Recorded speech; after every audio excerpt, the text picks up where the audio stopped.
versus a budgeted loss of $776,000.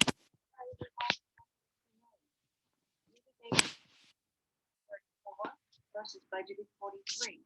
For the same period last year, we had closed 24. Donations and pledges are at 3.6 million, and at that time we only needed 100,000 more to equal the adjusted budget of 3.7, which we've obviously delivered that by now. Year-to-date restore margins were 50.9% versus 52% the prior year and 47.5% for budget. Our cash position as of Monday was $7.2 million, and in addition, we continue to carry no outstanding balances on our lines of credit. We continue to have savings in SG&A in the form of unfilled positions, and we're continuing to work from home. For a deeper dive into our performance, on a year-to-date basis, the organization recognized net income of $631,000, exceeding the prior year by $1.8 million and budget by $2.3 million. DNA contributed $498,000 of net income to the bottom line, an increase of $884,000 versus the prior year and $534,000 versus budget. Donations were approximately $194,000 higher versus the prior and higher than budget by $1.5 million. And obviously, at the time I wrote this, it was clear that development will meet their budget by the end of April, which they have. Restore sales were down from prior year by $929,000 and down by $2 million versus budget. Now the miss from prior year and budget is primarily due to lower valuation of gift-in-kind donations, not less units received or lower sales. Overall, restores contributed $782,000 of net income to the bottom line, a year-over-year increase of $500,000 and a $237,000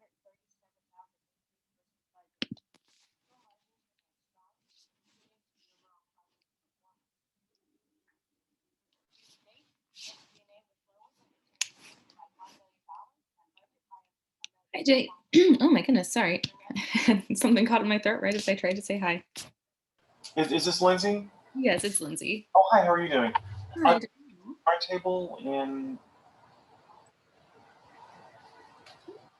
There we go. Oh, thank you. Yeah, eventually they will get to see my face.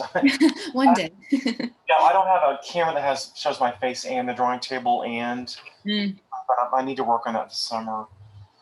Oh, good.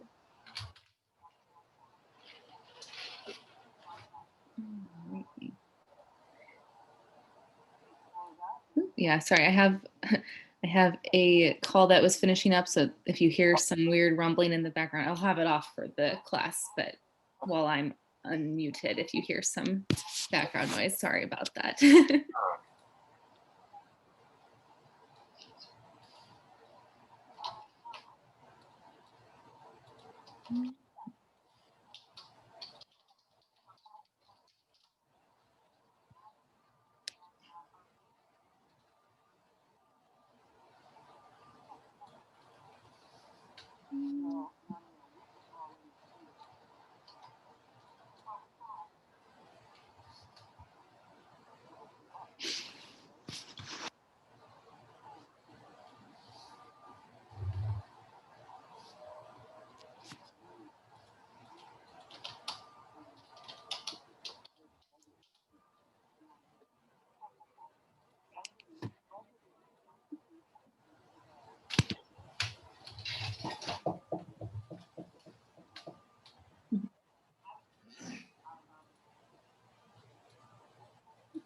Okay, the waiting room's starting to get some people, so that's good. We have about 8 in the waiting room so far. Honestly, usually they all just flood in right at the last second. Gotcha. Okay, no, that's fine. Here they go. Yep, and now it's starting to add up. So okay. Yeah, there's some beginning information that's really important.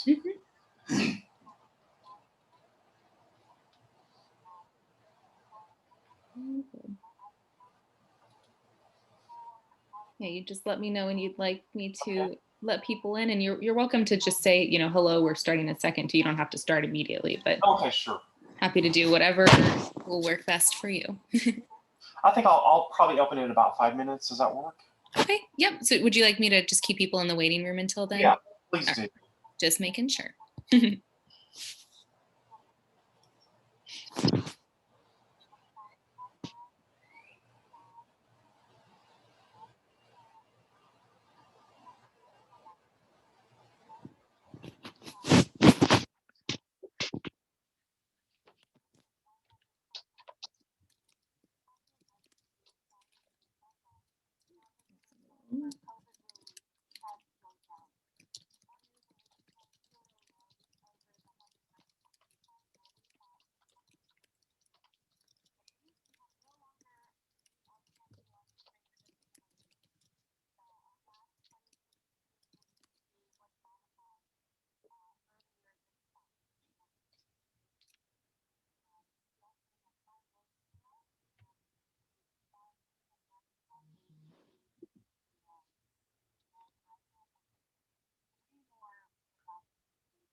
Lindsay, can you see my PowerPoint?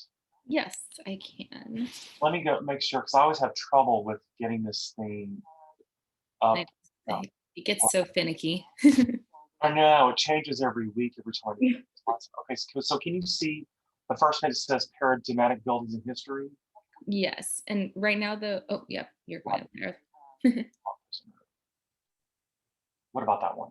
Yeah, that's perfect. Now I can't see the notes. I see the slides, but not, the surrounding. Okay, yeah, so I think, let me make sure I have these. Yeah, we have about 100 and something slides to go through today. I hope they don't fall asleep. Oh my goodness.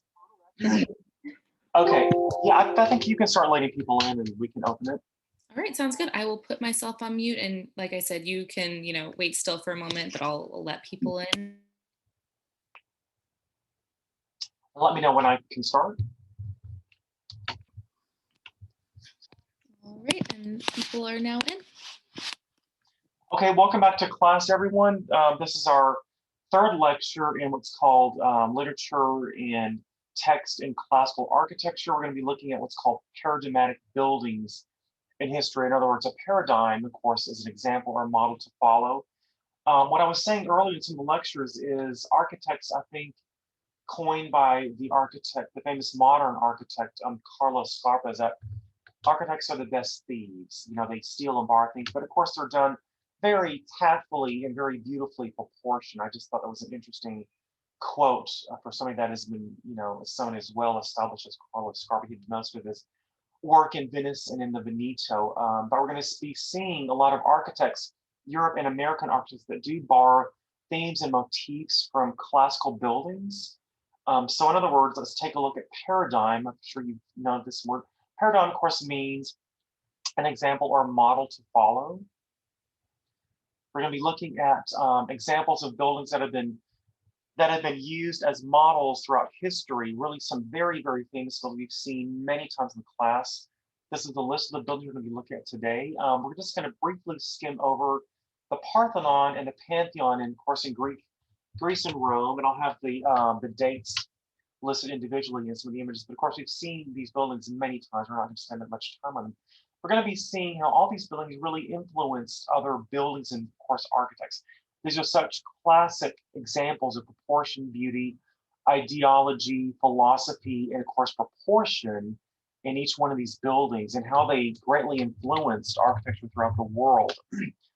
Some of the more interesting ones, of course, are what I find interesting is that St. Martin's in the Fields, we haven't seen a lot of British architecture yet. That's kind of a treat. See that, and we're going to see how domes and towers are influenced by some of these early classical models. Of course, we haven't really seen the Pantheon in Rome. We haven't seen St. Martin's, and we really haven't seen St. Peter's Basilica yet. And so we'll go to the next image. This is, of course, the Acropolis, which, of course, has the Parthenon in ancient Greece. And, how is this building influenced? How has this building influenced other buildings and architects? We're just going to look at a couple of examples. Really, these two, the Parthenon, of course, is a plan. Then, of course, the Pantheon in Rome, these two buildings heavily influenced most of architecture throughout the world, definitely in America and definitely in Italy and Paris. Before I kind of leave the Parthenon, I was going to show you, we haven't really seen this. This is a cross section lengthwise through the entire building. A lot of people think that the Parthenon is just kind of a box with columns and a pitched roof. But this is reconstruction graving. But we can see that the goddess there is celebrated by a projection in the roof. There's a large kind of skylight that illuminates the space inside the temple. If you look at the exterior of the temple, is that, let's look at the plan, of course. The plan down here of course, Athena, that's the sculpture inside. There was really no natural light to get in without having skylights. When you look at the cross section, you can clearly see that the skylight does provide illumination, natural illumination for the main central nave, and of course, this temple. I just thought that was interesting that we haven't really seen a section, but the section is not just a flat plane, it does project up above the main sanctuary, of course, where the statue of Athena is in this. In terms of that, we see the caryatids are the classical order between the top of the entablature and, of course, below the roof.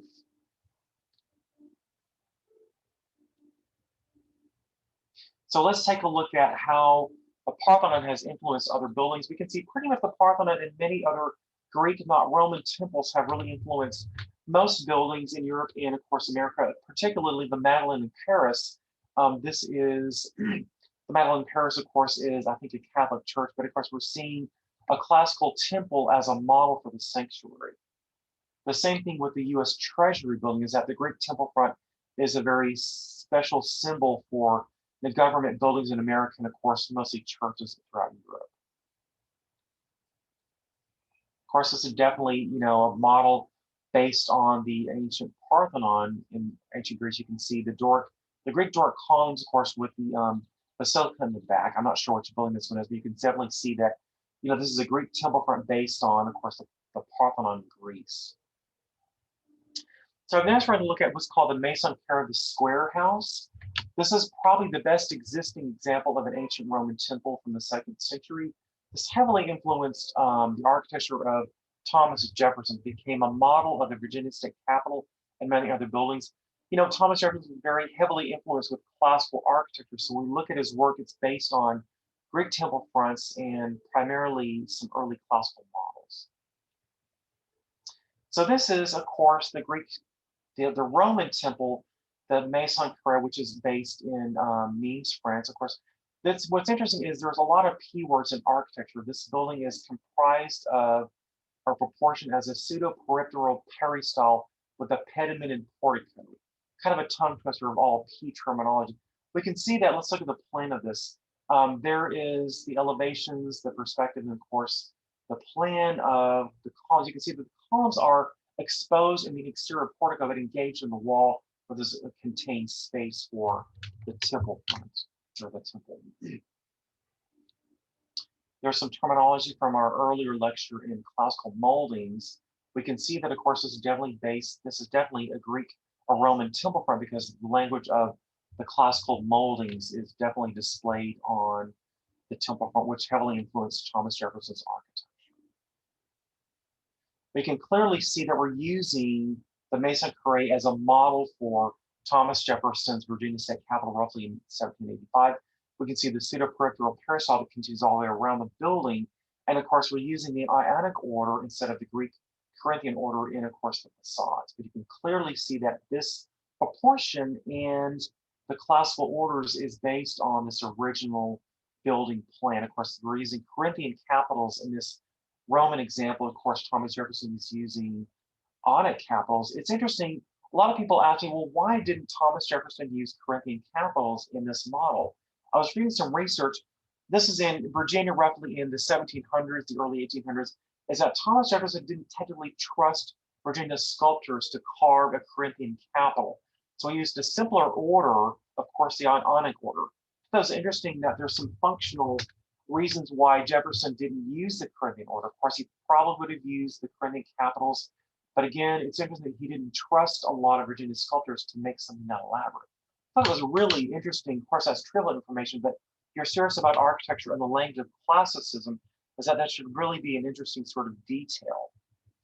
later when he does University of Virginia, we see the Corinthian order. I just thought it was an interesting relation. We can clearly see that the proportions are very similar to his favorite Roman temple, the Maison Carrée, which of course has the ancient Roman Corinthian order in it.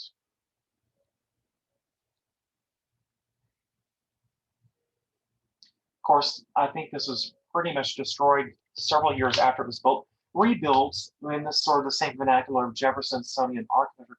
But of course, I think that the wings of the pavilions to the left and right side have been added. But we rebuilt it in, of course, the Roman Ionic order. What's interesting is that we're still looking at the earlier classical model of the temple, and that the columns beautifully march along the facade, and of course the windows are in the infill in between each one of the columnar bays. So we're going to be looking at a little bit more in detail. La Madeleine in Paris is a Catholic church designed by French architect Pierre Vignon. And we can see that, of course, it's on the axis, the central part of Place de la Concorde. We saw this in our earlier lecture by Anne-Jacques Gabriel. Is that, of course, we're looking at a Roman temple front, the Corinthian capitals with the pediment and portico in the front, which clearly is based on a model from early Greek and Roman temples. Here is the Corinthian order with the fluted columns. It's interesting that this is not the most exciting building for a Roman temple, but it's somewhat of an oppressive order because nothing really breaks the Corinthian order as individual columns march all the way around the entire facade. There's really no visual brevity in this. It's a very severe Roman temple model. Is that you can see that the Corinthian capitals and of course the columns really march all the way around. So it's not a pseudo-peripteral, it's a peripteral peristyle all the way around the building. This is somewhat of a blurry slide, but you can clearly see the early Roman temple, probably based on ancient Greeks from the Parthenon in Rome. Of course, then we see this as a model for many other buildings. Here's an interesting plan. It's a Greek temple plan superimposed with sort of a Roman curvilinear plan dichotomy. It's interesting that the plan uses Greek and Roman themes, is that the Greek temple front has the columns individually spaced around the entire building. Of course, the plan yields some Roman curvilinear apses and spaces inside. Of course, it's normally a Greek temple front. So finally, we're going to be looking at Thomas Jefferson's architecture. Of course, you can see this is the University of Virginia rotunda built in, of course, constructed in 1890. Clearly, it is a Roman temple, or Greek, you could argue it's a Roman or Greek Corinthian temple front superimposed on a model based on the Pantheon in Rome. Obviously, this is a very clear mixture of Greek and Roman temples. This is heavily based on, of course, we've seen throughout history, Rome, the 1st century AD, the Pantheon as a model for the rotunda. The same proportional system, the sphere is the central body, of course, superimposed with the Greek or Roman temple front as the main facade. Here's a drawing probably by either Palladio or either Vitruvius, showing, of course, the elevation of the Pantheon in ancient Rome. Here's an elevation of UVA's rotunda. Here's a detail. By this time in 1819, he's able to use Virginia sculptors to carve, of course, the Corinthian order, which is very prone, the same order that is used in the original columns in the front of course, Pantheon in Rome.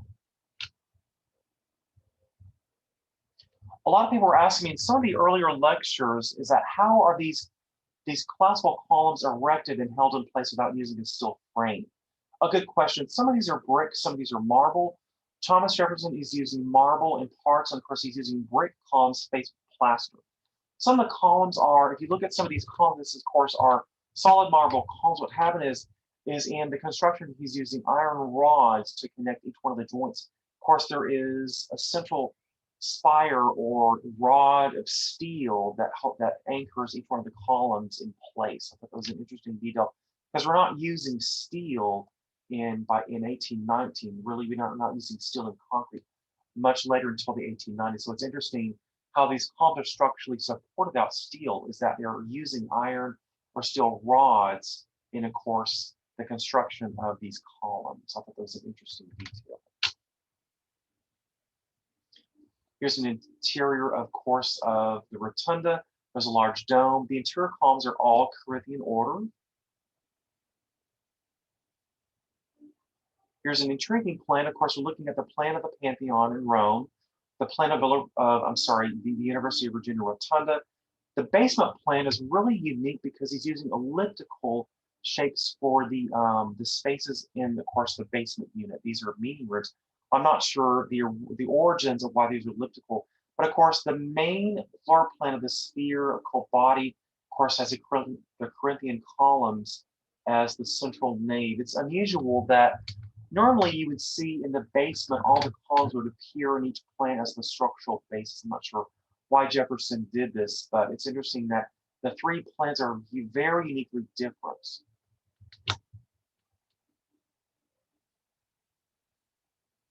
Aside from the actual rotunda, what's more intriguing is his treatment of the pavilions. There's 10 pavilions at the University of Virginia. It's called the Lawn, the great meeting place, the ceremonial ritual for graduation ceremonies.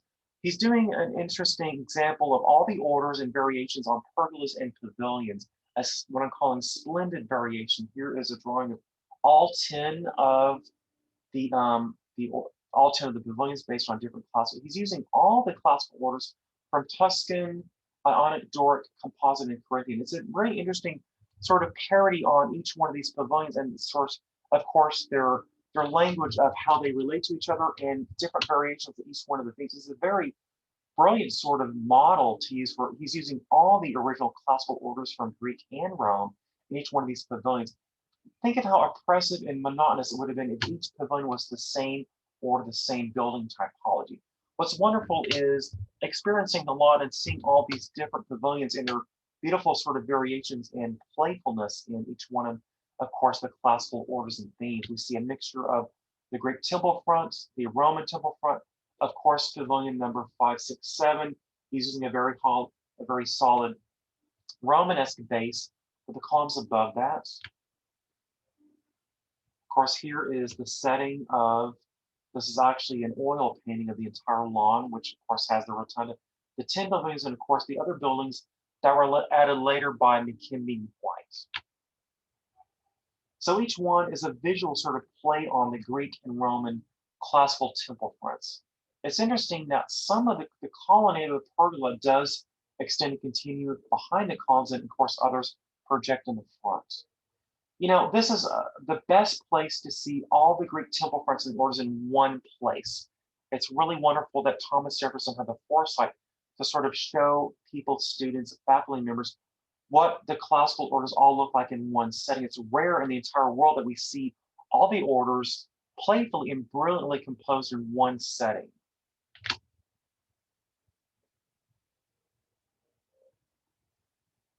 I'm just kind of just flip through each one of these images. It's really wonderful to experience each one of these buildings.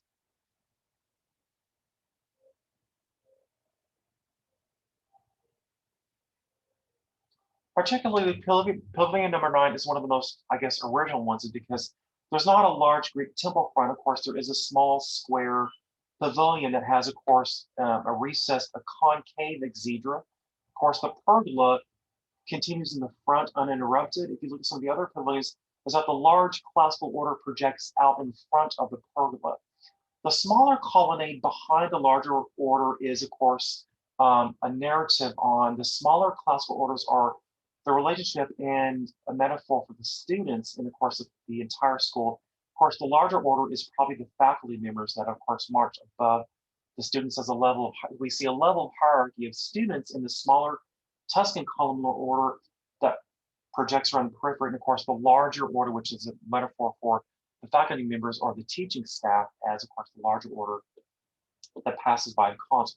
But of course, in the dean's house, pavilion number 9, we see something very different and original, especially the sunlight coming in through the curved exedra or the convex, or I'm sorry, the concave form, which is the entry to the main pavilion.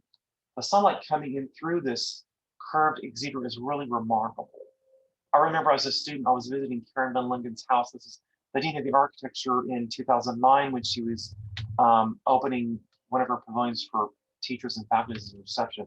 It's really wonderful to see the light kind of marching in different times of the day where the curvilinear light slot continues around the facade at this time. There's another one. So next we're going to look at what's called the Tempietto. What we're going to be looking at is really domes and towers as a model for pretty much all domes throughout the world, and all towers and finials and spires for churches in London and of course in America. So really these two, the Tempietto by Bramante, an early Renaissance temple, 1481, which of course became the model or the godfather of all domes and architecture. Then we're going to be looking at, we haven't seen Sir James Gibbs' architect. This is St. Martin in the Fields, 1720. Really, these two paradigms are the models for all domes. Started with the Tempietto in 1481, of course, then the spires for all classical churches in 1722. So these two buildings were very heavily influential in pretty much all architecture for domes, of course, in spires and churches, primarily in London and in America. If you see a spire in a classical church in America, it really goes back to St. James Gibbs' architecture in his tower, of course, designed for St. Martin in the Fields in Trafalgar Square in London. Let's take a look at the Tempietto first. This is probably the penultimate example of a round, simple temple. Of course, designed in the Tuscan order. So Bramante is mixing earlier classical things. He's using a Tuscan column because the Tuscan column is not fluted. It has a capital and a base. Of course, the Roman Doric order is, of course, the Doric order because the Doric order expresses the triglyphs and the metope in the entablature. The other orders don't show this. This is clearly a Doric entablature with a Tuscan column.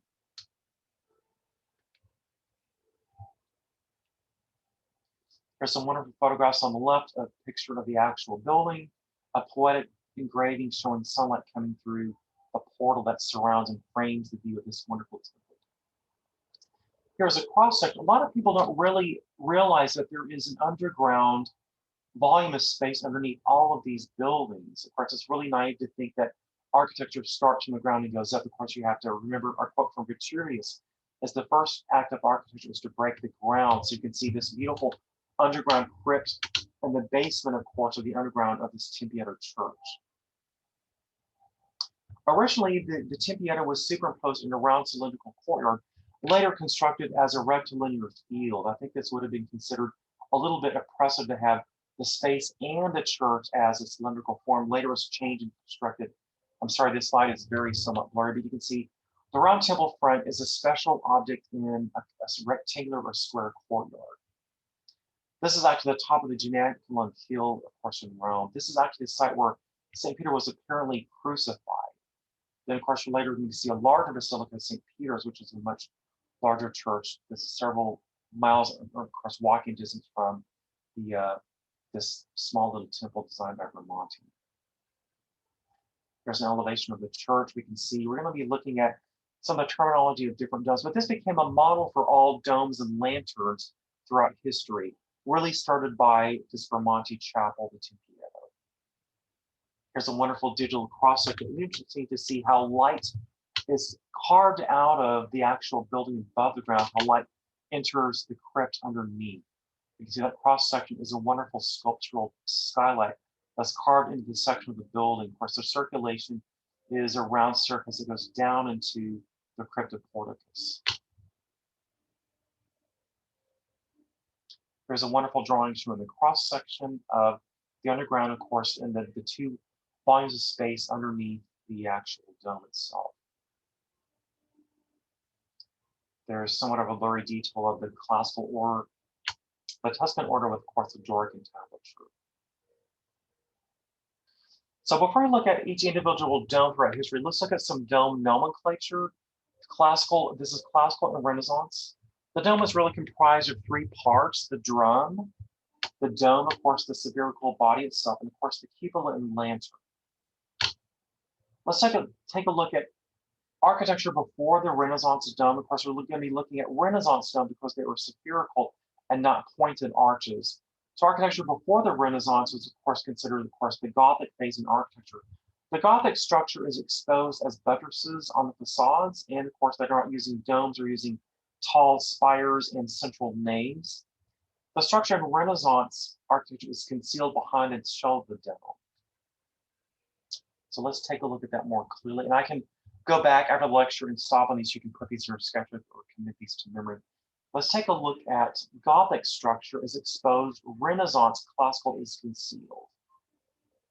So Gothic architecture, the buttresses are visible and engaged. I'm sorry, the buttresses are separated and of course engage the wall as flying visible structure. Here's an example of Gothic structure, clearly because you can see the structure on the guts of the building as structure on the exterior of the building. This is, of course, is Notre Dame Cathedral of Paris. This is Brunelleschi's, one of the first largest domes that, of course, Brunelleschi designed. So in Renaissance architecture, the structure is definitely not expressed on the facade. It is concealed in the structure of the dome. Renaissance architects would consider Gothic architecture vulgar, if not ugly, because they're not able to structurally design the entire building to where the structure is not blatantly exposed on the facades. Of course, the buttresses in this example are holding up, of course, the walls of the cathedral. So if you're looking at the cross section, is that they're building in Gothic architecture the highest, the tallest sort of sanctuary architecture you can imagine. Of course, the buttresses are definitely structurally holding up the walls. But later, the space is compressed and we're using pure geometrical spheres and rectangles. So in other words, you would never see buttresses exposed on a Renaissance or classical dome because, of course, the structure is concealed into the body of the nave, of course, of the structure. You can clearly identify Renaissance and Gothic architecture just by virtue of the omission of course, the buttresses on the facades or the domes. Of course, here's an extraordinary, I'm not sure which building this was. We're using, this is neoclassical architecture, probably in the 1800s, using a steel iron frame. We can see the terminology of all the domes specifically in this diagram. Of course, we'll come back after the lecture and revisit these. I just think it's fascinating to see how these magnificent domes are actually constructed from, of course, the concrete dome in the Pantheon in Rome, then, of course, their double shell, the neoclassical, and of course, and American architecture. Let's take a look at what Christopher Wren did with St. Paul's Cathedral, probably the largest dome at this time in 1722. Of course, he's referencing, of course, we see the Tempietro as a model in this dome. This is an enormous structure. The drum is, if you look at the drum below the dome, is the structure of course, this cathedral. There's a wonderful engraving probably done by Wren's office. You can see the Corinthian order is pretty much all the classical order in each one of these registers. I'm saying the register is the portico that meets the ground, the portico, the temple front at the top, and of course, the Corinthian order, which is the drum before the dome. Let's take a look at this specifically. You know, in Renaissance classical architecture, you would never see exposed buttresses. However, the weight of Wren's dome was so great that, of course, he literally had to use buttresses, but disguises them cleverly. You can see what's called the stone gallery is that the drum is the main structural foundation, of course, for this enormous dome. There's three shells, a stone drum, proportioned for the interior space, a large stone dome that's designed for the scale of visible for the city. Of course, there's a cast iron frame as another shell. There's really three shells. But let's look at what Wren is doing with Gothic architecture. You know, what happens is he's cleverly disguising them. It's not a mistake. He's using the buttresses disguised as paired Corinthian columns to cover up the fact that he actually needed buttresses as structure. This dome was so large and so heavy that there's no way he would have been able to structurally support the dome without these solid piers. So what he does is he cleverly disguises the buttresses as these carved niches and sort of inserted into the peripheral field of the Corinthian columns that march around the drum of the dome. A really brilliant way to sort of disguise and cover up the fact that he needs buttresses in this example. Of course, you can see that the Whispering Gallery has these massive stone piers, probably with cast iron, to support the weight of this enormous dome. Of course, we see the model, of course, of the dome and the drum, of course, from Bramantes's earlier Tempietro coming into play specifically in this example. And of course, we see this throughout history. We see the dome, of course, in the Pantheon in Paris as a model from Bramantes's temple. We see it in a small temple, the Wolsey Hall of Yale University. Pretty much all these temples are using, of course, the Corinthian order. Let's look specifically at St. Peter's Dome by Michelangelo in 1550. A really unique sort of treatment of buttresses and, of course, the way the dome is treated. Of course, again, Michelangelo's dome was so great, so tall and heavy that they disguised the structural buttresses as this beautiful sort of colonnaded pavilion, of course, the Corinthian order. Here's an extraordinary, this is a large model. You can actually walk in this model. This is a model that was built and displayed in the Vatican Museum. There's several different sections that the model opens up with. The wonderful cross-section showing, of course, the two shells, the interior shell, and of course the exterior shell. The ridges are the stairs you can actually walk in this dome and climb up. It's called in the cupola and get an extraordinary view of the city of Rome. But we can clearly see the Tempietto as a model, of course, the drum and the dome here, and disguised as buttresses using the Corinthian capitals around the drum as structure, but cleverly disguised in the Renaissance, of course, language of the classical orders, of course, the Corinthian order around the drum. Let's take a look at the main plan of Michelangelo's cathedral. Originally, it was designed as a Greek temple, as just a Greek cross plan. Of course, this is on the left is Michelangelo's plan, roughly in 1560. Later, of course, St. Peter's kept getting larger. The nave was extended further and further. And then, of course, Maderno added his facade, which really destroys the view of the dome from the main piazza that Bernini added later during the Baroque era. But of course, Michelangelo's original Greek cross plan was to celebrate the view of the dome from the piazza. But of course, later, Maderno added the facade, which really destroyed the view of the dome from the main piazza. I don't have a picture of that, but we're specifically talking about the domes. But let's look what happened in American classical architecture. This is San Francisco City Hall in 1960. It looks like a very blatant copy of course, St. Peter's brilliant dome. Of course, it's a smaller version, but there's a variation is that there's not paired columns. There's a single classical column, probably either a Greek Doric or Roman Doric columnar order that marches around the dome. So it's a very subtle variation on Michelangelo's early drum that he did, of course, at St. Peter's. This was rebuilt after the 1906 earthquake. This is the same, this is a different building. This, of course, is San Francisco City Hall that was destroyed. This photograph is really interesting because we can see the dome is completely finished and still hanging up there. You can see the classical cast iron as the framework. Really, out of all the stuff that was left is that the dome is still standing above the cast iron frame. I just thought this was an extraordinary photograph showing the structural integrity. We can still see the dome itself was not damaged whatsoever during this massive earthquake. Of course, this is, 10 years later after it was rebuilt. It's a larger picture. Here's a more close-up shot, gilded with gold. But still a variation on St. Michelangelo's St. Peter's Basilica. I think this is the Minnesota state capitol, even more of kind of a direct copy of St. Peter's. We can see the paired Corinthian orders, which of course disguises the buttresses.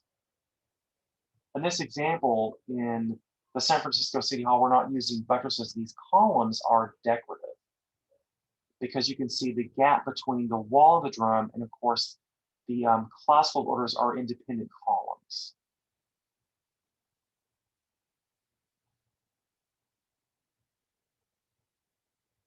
This is a cross section of San Francisco City Hall. This is a model in the museum in San Francisco, but you can see there's several different shells. You're probably wondering, why are there 3 shells?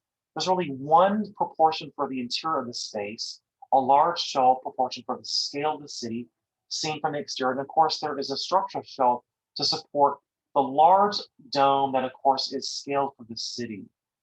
So the intermediate shell, of course, is the structure of the dome that transfers the weight from the exterior shell onto, of course, the walls. We can see that these classical orders suppress the weight of the interior shell onto the exterior as these large Roman Doric columnar order. Then, of course, the interior shell is really not structural to the building. It's proportioned for the scale.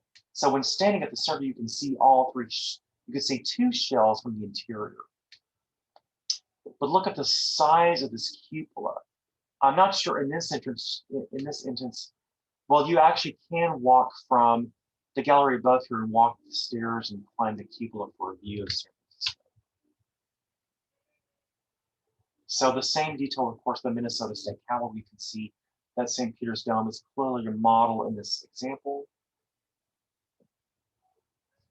So when we talk about spires in classical architecture, is that this is Sir James Gibbs' spire, which becomes a model for most American churches, any sort of denomination, any religious denomination. But we can see that the Greek or the Roman temple front is superimposed, of course, as a spire, as a symbol for what religious organization and any sort of church. You know, again, this is 1722. The clock becomes an urban sort of symbol. A lot of people this time didn't have, you know, watches. They certainly didn't have computers. They didn't have, you know, clocks in the house. So really to tell the time, they have to go out to the public square and see what time it is because people didn't have a lot of watches at this time. So of course the tower was a sign for, you can see what time it is. Of course, the spire announces the location of the church in the city. So the spire would tell you where the church is, and of course, such as City London. And obviously, Sir Christopher Wren has mostly church spires superimposed as the city to kind of navigate your way through the city. This becomes the father of spires in American architecture. We can see, without a dome, we still have the drum, of course, with the buttresses, showing the classical order around the tower, with the church clock, and of course, the vent for the actual space underneath the bell tower. Here's a wonderful view of the spire through the arches, through the colonnade in Trafalgar Square. There's a wonderful engraving. These are different variations on spires by Sir James Gibbs. This is an American church. You can clearly see that American church spires are clearly based off of this original model created by Sir James Gibbs, and I'm running over my words, in 1722.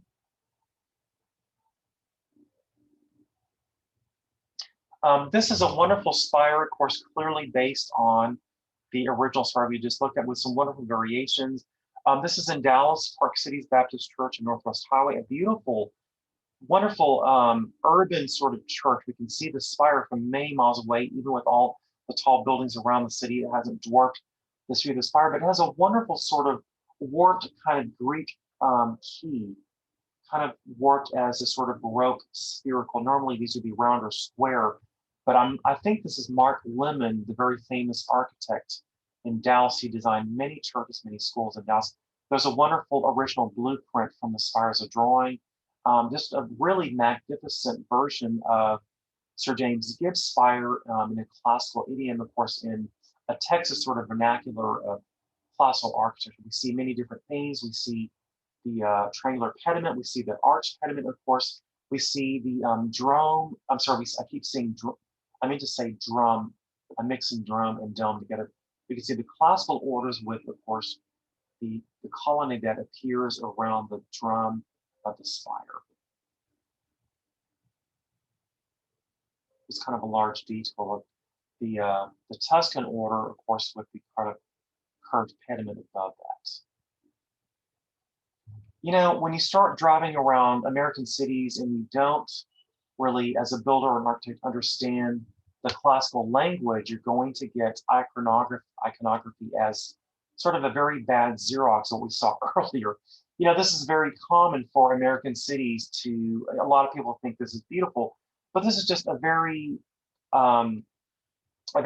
clumsy attempt at designing a spire based on a classical language. This is probably not a course designed by an architect or a contractor created using any sort of understanding of the classical orders or principles.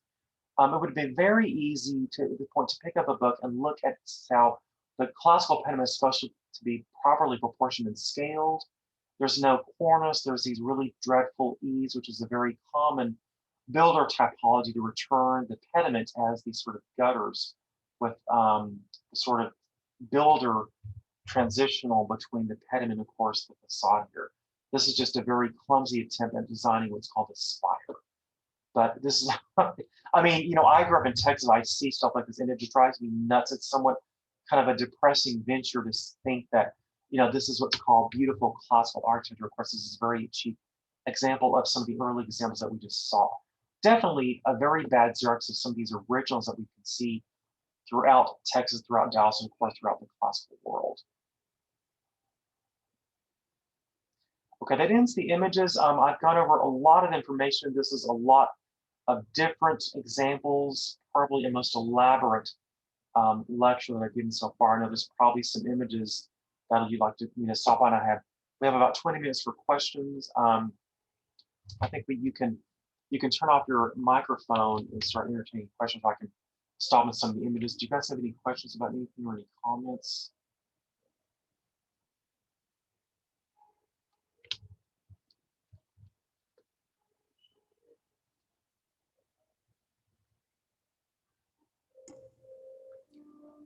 Hi, this is Rafael from Houston. Yes. I had a question about, so, you know, you were mentioning the Tempietto as the grandfather of the dome, you know, of kind of establishing that typology. So what is the grandfather of the Tempietto? Would it be the Pantheon? Is that the kind of example of a dome in antiquity, or were there other examples of domes in antiquity? You're saying what was the model for this?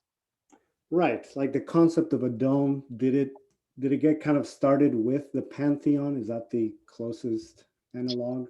Oh, that's a good question. Let's go back to the Pantheon in Rome. This is really, you know, this is really the first time we see a large dome. They did have domes in the ancient world, you know, not definitely in Greece, but I think, you know, what I was saying is the Renaissance was a rebirth of the classical ideology and orders and details of classical architecture. I think Bramante was looking at the Pantheon as a model, of course, expanded and refined as a taller structure without a Greek temple front in front of it. Let me go back to the Tempietto. So what we see is,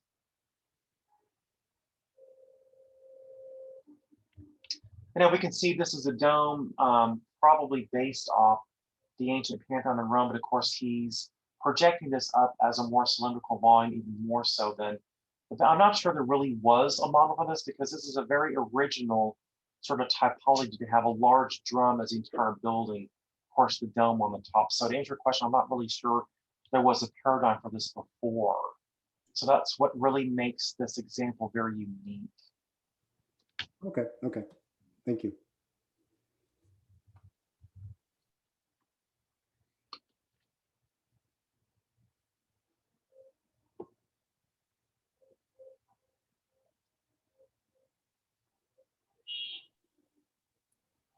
We don't have any questions in the chat yet, Jay, but I'll let you know if any pop up.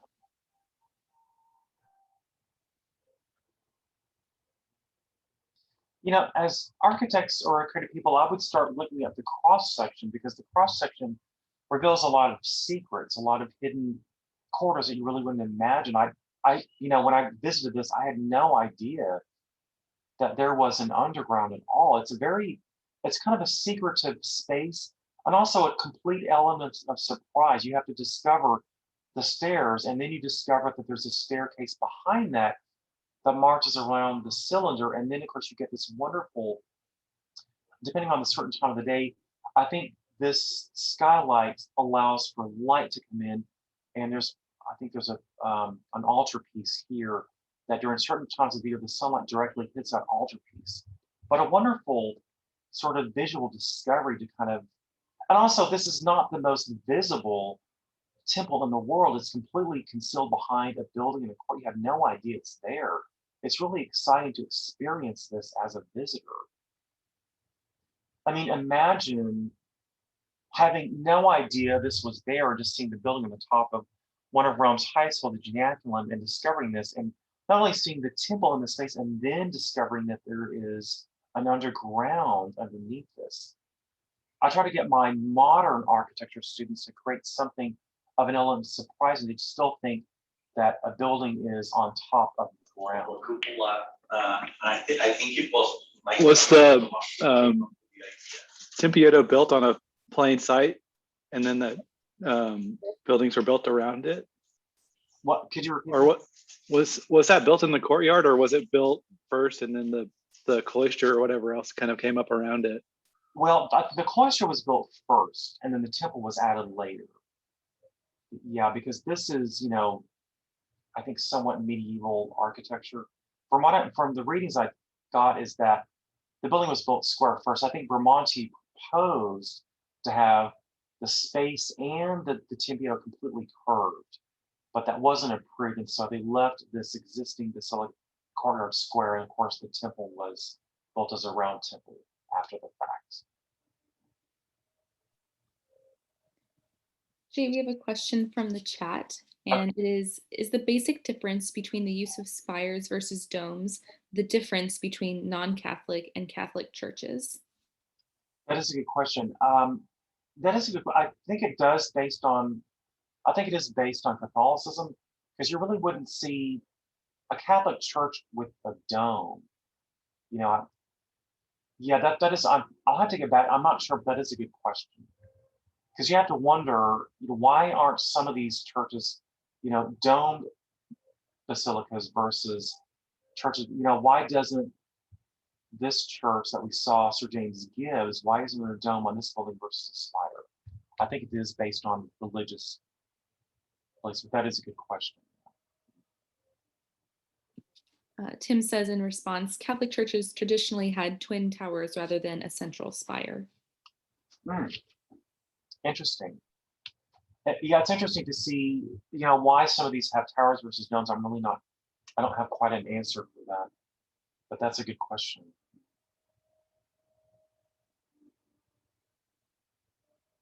And obviously the arch openings are vented because the bells are disguised behind these vents to avoid weather and, of course, birds coming in.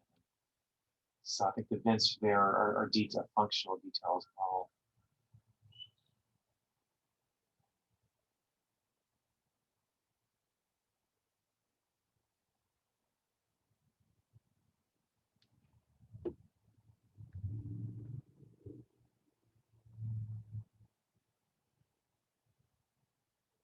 When I've done some research for this over the last couple of weeks, and just as a student in architecture, I just keep thinking, why isn't there a patent or copyright for designs? I mean, what I'm looking at, I know it's incredible that several hundred years later we can still build this, but I just think if Michelangelo were alive, he would have been like, you just insulted me and just took a direct copy of the Basilica Dome that I did and St. Peter's and just stole it.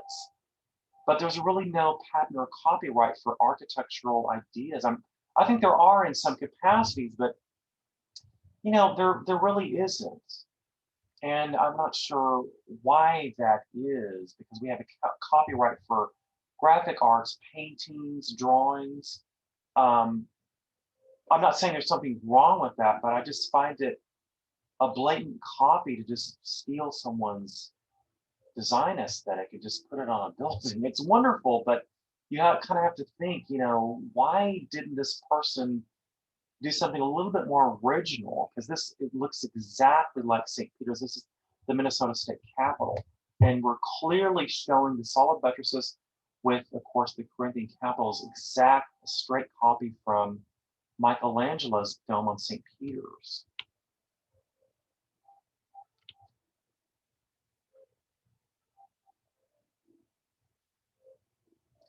I just thought this was such an extraordinary picture. I mean, look at that. Out of all the stuff that was completely destroyed, is that dome is still up there. Unscathed, unmarked, unscarred, not damaged.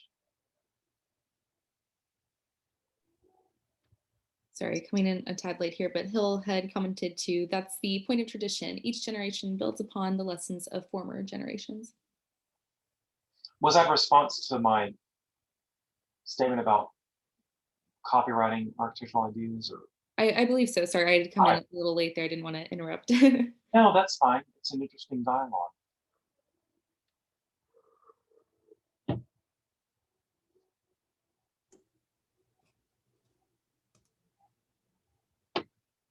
I wanted to ask a question about, you mentioned the difference between Gothic and Renaissance as one has the structure kind of expressed and revealed, and the other one conceals the structure. Mhm. Was the Renaissance concept of concealing structure, did the Romans also conceal structure, or was that a new innovation of the Renaissance? That's a good question. It really is based on material. Let me go back to the section of the Pantheon.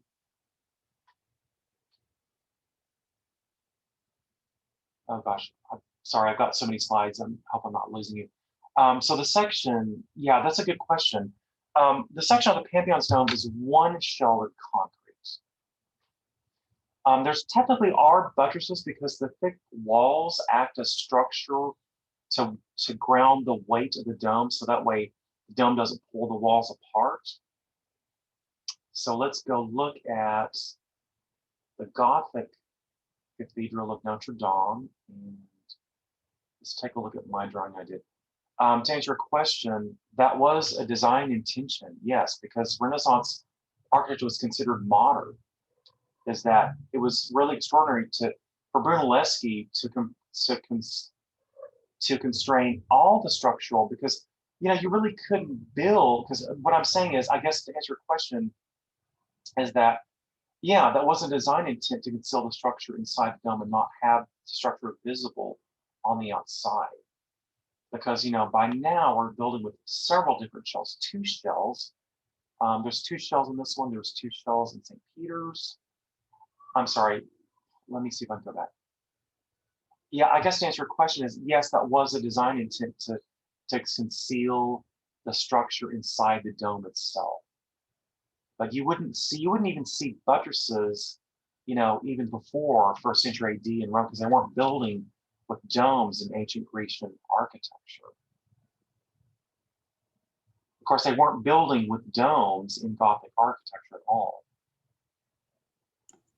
You might repeat your question one more time. No, just curious. Yeah, just curious if the Romans. I mean, I've heard that the Pantheon, that kind of the design intent there was also to conceal what was holding up the building, and I was Right. just wondering if the Renaissance picked up on that Roman and kind of that Roman way of thinking, or if it was a true innovation of the Renaissance to conceal structure. Well, of course, again, Renaissance architects were looking at ancient Roman models before Gothic architecture. So yeah, I think to consider this to be modern, that you would not see the structure on the outside. That's a good question.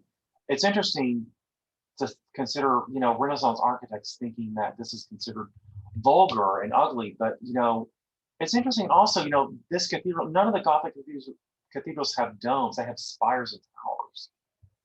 Because of course they're not, the formula for concrete was lost during the Middle Ages, so I don't think they were physically able to build domes at this scale.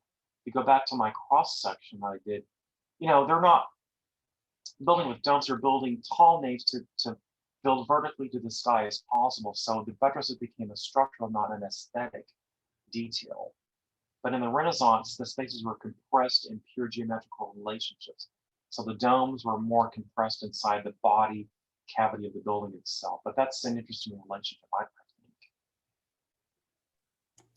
think. We have another question, Jay, from the comments, and it's, are spires/towers associated with campanella/bells? I don't remember bells in domes. Very good. That's a good question. I'm not sure I have a good answer for you. Yeah, because it's interesting. You wouldn't see bells in, domed cathedrals. You would see them only in spires. I'm not sure. I really don't know why that is. That is a good question. That's a very good. I'd have to get back to you on that. And then there's also, I can share it with you later, Jay, but there, Barbara had put in the chat a link saying that spires are very complex in history. And then there's a link to an article about them. I can send that to you later. Yeah. But so everyone can see that as well. Okay.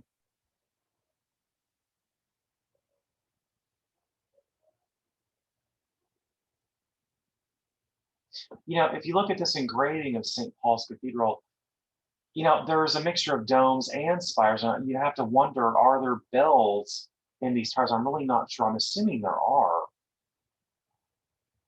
But by 1722, this was the ultimate cathedral, ultimate dome, and the ultimate, I think this is the tallest one, of course, because by virtue of the fact that we have cast iron. But look how thin the shells are. I'm sure this is kind of a diagrammatic drawing, but we're mixing thin, we're not even using concrete because they weren't even building. They still didn't have the formula down for concrete in 1722. It wasn't until the late 1800s, 1890s that we're using concrete. So the shells are made probably of all cast iron. But Wren was designing this to be the tallest structure in in London at this time. So you have to, factor in that the materials yielded as were able to, the iron, not steel, was able to build the tallest structure possible. This wouldn't have been possible without cast iron or some sort of metal. Now the Tempietto is all cut stone. There's no concrete in this, definitely no steel.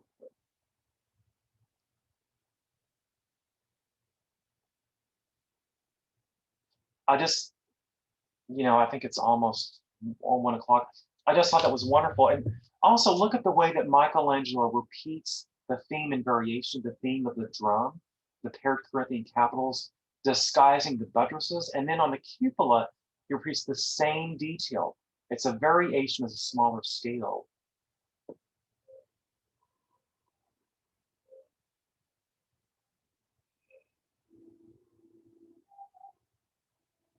And this was Michelangelo's work when he was 90, before they had health insurance and healthcare. He was just so obsessed and passionate about all of his work. He just lived and breathed architecture.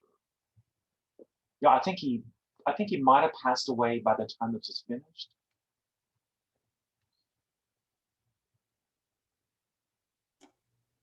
Question about, you mentioned the floor plan of St. Peter's kind of changing, originally being a Greek cross and then transitioning to more of a longer nave. Mm-hmm. Did that happen in design or after it had been built? After it had been built. Let me see if I can find that plan again. Let's see. Yeah, because that's a good question, because I always wondered, what does Michelangelo's original facade look like in St. Peter's? We definitely don't have, hold on. We definitely don't have any photographs, because this was added, this was 1560, 1580. And Rome kept getting bigger, the congregation kept getting larger, so they removed Michelangelo's facade. I might be wrong about this, but I remember studying history, that this was removed and then added and extended the layer, and of course the facade here. And then of course Bernini added his colonnade in front of that. So, but don't quote me on. I remember from my history classes, I think it was built like Michelangelo's Greek crossman and then amended and added later after the fact. Yeah, and it would have been great to see it in the Greek cross. That would have been. Now remember, Bernini, I'm sorry, I don't have an entire view of it. So, Bernini added the bell towers in the front, and he was ostracized in Rome from practicing architecture because they started to make the foundation crack, because I'm not sure if it was his direct responsibility or neglect, but the fact that the structural capacity was not integrated at the time, they had to remove the bell towers and take it down the foundations and rebuild the facade. So I think at that time, during the Baroque eras, that's when they removed the main front facade and started adding the facade designed by Carlo Maderno. And Carlo Maderno was responsible for designing the dome in St. Ignacy Chapel in Piazza San Ignacio. I'm sorry, yeah, the Piazza there in Rome. We had one more question here, and it was, does Hagia Sophia have hidden buttresses? Very good. No, it has visible buttresses. Yes, it has visible buttresses. If you look at, do you want me to Google an image of that one? Hold on, let me see if I can get my cursor going.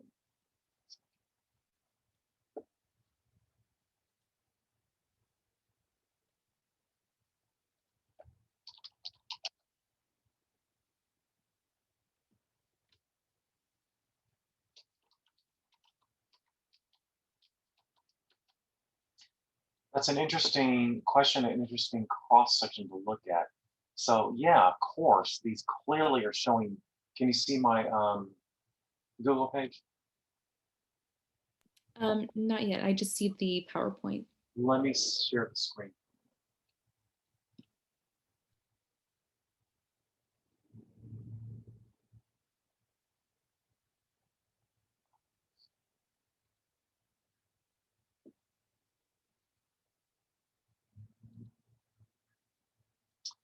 I'm trying to share my screen there. Every week, this sort of platform changes.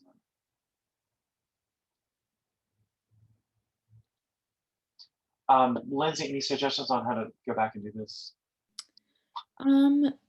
Sometimes maybe if you stop your screen share and then come back to it, that sometimes helps.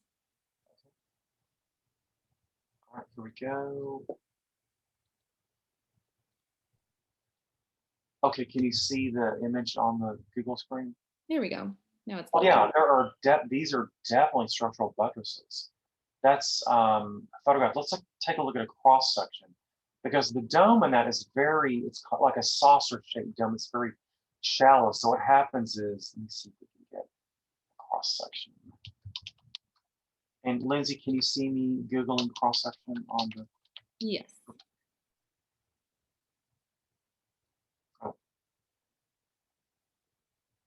So let's take a look at this one. Yeah, the dome is, in other words, the dome is kind of a saucer shape, very shallow dome. So in other words, once the forces project out, the building mass has to absorb the weight of the building around that. So those images we just saw are the structure. So it does, yes, show buttresses. Yeah.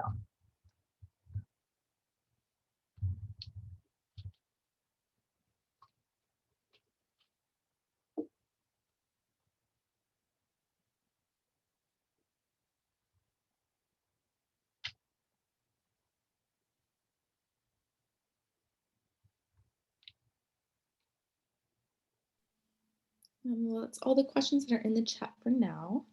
Okay. Well, I will have this PDF available.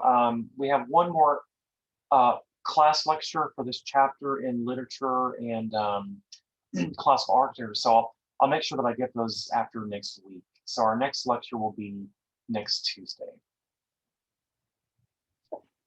Great. Okay, thanks Jay. for participating, everybody. I'll see you next Tuesday. Great. Thanks so much.